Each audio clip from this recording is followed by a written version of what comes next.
Corona মহামারীর পর বর্তমানে আরেক উদ্বেগের নাম এখন এমপক্স। প্রথমে এটি প্রাণী থেকে মানুষের মধ্যে স্থানান্তরিত হয়েছিল, কিন্তু এখন এটি মানুষ থেকে মানুষেও ছড়াচ্ছে। এমপক্স ভাইরাস মোকাবিলায় ঢাকায় দুটি ও চট্টগ্রামে একটি হাসপাতাল ঠিক করা হয়েছে।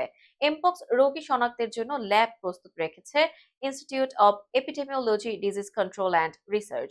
বিশ্বজুড়ে জরুরি অবস্থা জারি করার পর ঢাকা ও চট্টগ্রাম বিমানবন্দরে সতর্ক ব্যবস্থা নেওয়া হয়েছে। তবে জনস্বাস্থ্য বিশেষজ্ঞরা বলছেন, এমপক্স নিয়ে এখনই দেশে শঙ্কা নেই, অবশ্য উদ্বেগ রয়েছে। এরই মধ্যে সতর্কতা জারি করেছে স্বাস্থ্য মন্ত্রণালয়। বাংলাদেশে কেউ শনাক্ত না হলেও ল্যাব প্রস্তুত রেখেছে আইইডিসিআর। চিকিৎসার জন্য ঠিক করা হয়েছে ঢাকার কুর্মিটোলা ও সংক্রামক ব্যাধি হাসপাতাল এবং চট্টগ্রামের বিআইটিআইডি হাসপাতাল।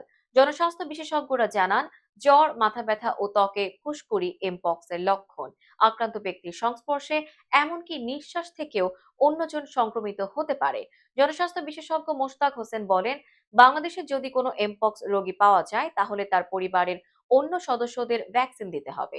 সেই সঙ্গে সেই রোগীর সংস্পর্শে আসতে পারেন এমন স্বাস্থ্যকর্মীদেরও ভ্যাকসিন দিতে হবে। এ বিষয়ে এরই মধ্যে বাংলাদেশ সরকার বিশ্ব স্বাস্থ্য সংস্থার সঙ্গে কথা বলেছে। আসলে জরুরি জনস্বাস্থ্য পরিস্থিতি ঘোষণার কারণ হলো দেশে দেশে এই পারস্পরিক সহযোগিতার সম্পর্ক নিশ্চিত করা।